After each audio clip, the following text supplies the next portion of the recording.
Bom dia, meu irmão, bom dia, minha irmã. Mais um dia do meu devocional que eu gosto de compartilhar com cada um de vocês. Eu agradeço por vocês verem aquilo que eu compartilho.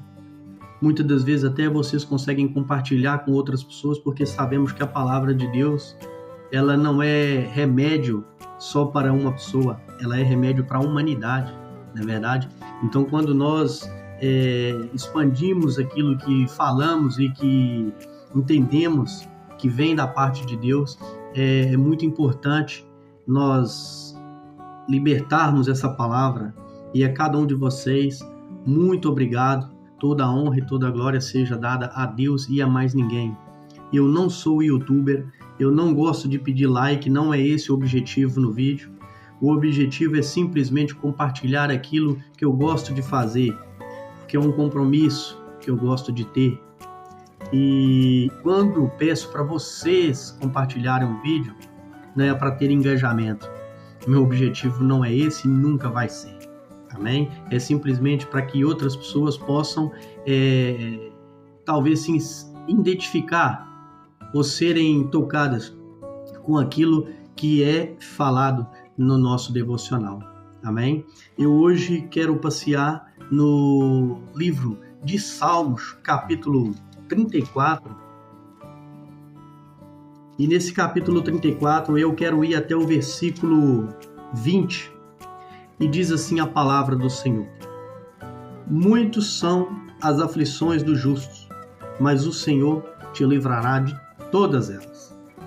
E aqui fala todas elas, né? Então, para entender o peso dessa frase, nós precisamos olhar para quem escreveu, quando escreveu, né? O Salmo 34 ele foi composto por Davi num dos momentos mais baixos e humilhantes da sua vida.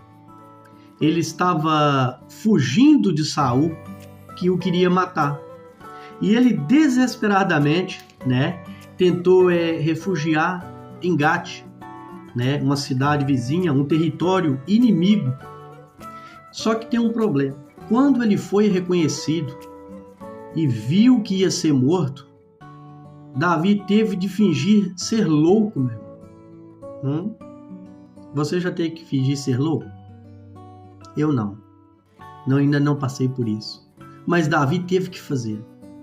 E vamos ver o que aprendemos com isso, né? Quando ele começa a babar ali pela barba, né, arranhando os portões da cidade, ele tinha um intuito, era de escapar vivo. Então, quando Davi fala de aflições, né, ele quer dizer que aquilo que ele passou era uma calamidade, né? Era um mal profundo ali com ele. Ele não estava falando de pequenos aborrecimentos do dia a dia. Ele estava falando do terror, né? Do risco da vida, humilhação pública e até mesmo uma solidão absoluta, meu irmão, né? E a promessa desse texto nasce do fundo do poço. Se a gente entender como é que isso foi escrito, se a gente tentar nos entrar no texto, dentro da história, vamos tentar imaginar que situação, né?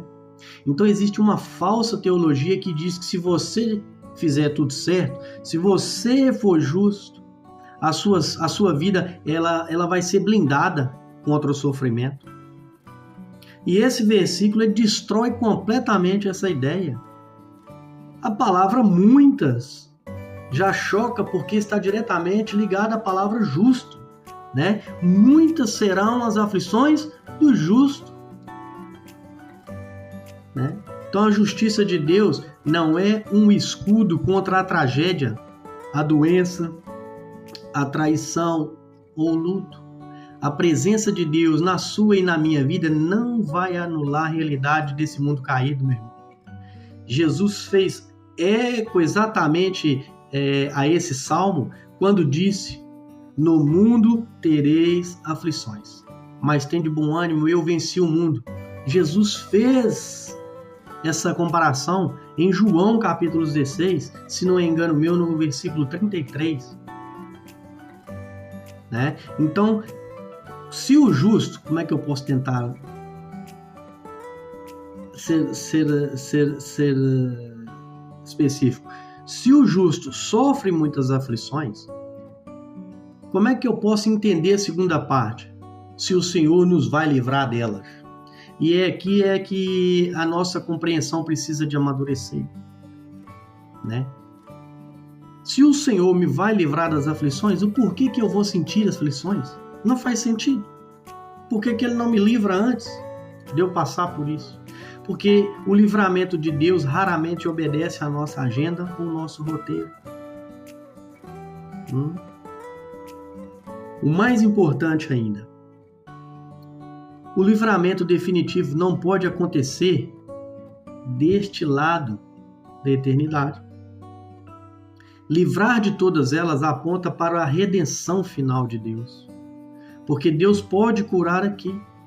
Mas a cura absoluta, né, o livramento final de toda a dor acontece na ressurreição. A promessa não é de imunidade imediata, mas de vitória garantida. Amém? O versículo ele ganha mais significado, mais profundo quando nós olhamos para Jesus. Ele é o único justo perfeito. E quantas foram as aflições dele? Ele foi traído, foi torturado, abandonado pelos amigos, diga-se de passagem, experimentou o silêncio e, por fim, ainda foi crucificado. Deus Pai livrou Jesus? Sim, mas não na cruz. Sim, através da cruz, né? O livramento veio no domingo de ressurreição. O próprio versículo seguinte do Salmo 34, versículo 21, diz que ele guarda completamente os seus ossos. Uma profecia que se cumpriu literalmente com Cristo. Em João, se eu não estiver enganado, no capítulo 19, versículo 36, quando sofremos, não estamos sozinhos. Estamos a trilhar o mesmo caminho do justo e sofredor, cujo o sofrimento resultou na maior glória do universo. Então, assim, quando nós tentamos entender o significado dessas coisas, nós temos que reavaliar a nossa teologia da dor. Você tem sentido raiva de Deus, frustração, por achar que Deus está a demorar? Ora bem, Deus nos livra, como a promessa dele fala. Mas o fato de saber que o próprio Cristo passou por essas aflições indescritíveis muda a forma com que eu e como você deveria olhar a nossa dor hoje em dia, né? Então, o significado hoje que eu entendo do livramento, né, é que nós temos que estar dispostos a aceitar o livramento de Deus. Para a situação atual, pode não ser o fim imediato do nosso problema, mas a provisão de força, de graça, intimidade com Deus faz com que Ele nos dê força para suportar a tempestade até o fim. Eu quero orar pedindo a Deus que nos tire toda a escama espiritual dos nossos olhos, toda venda, que nós não venhamos focar num problema, na angústia que nós estamos passando, mas focar na glória eterna, porque o Deus é o Deus do livramento. Amém?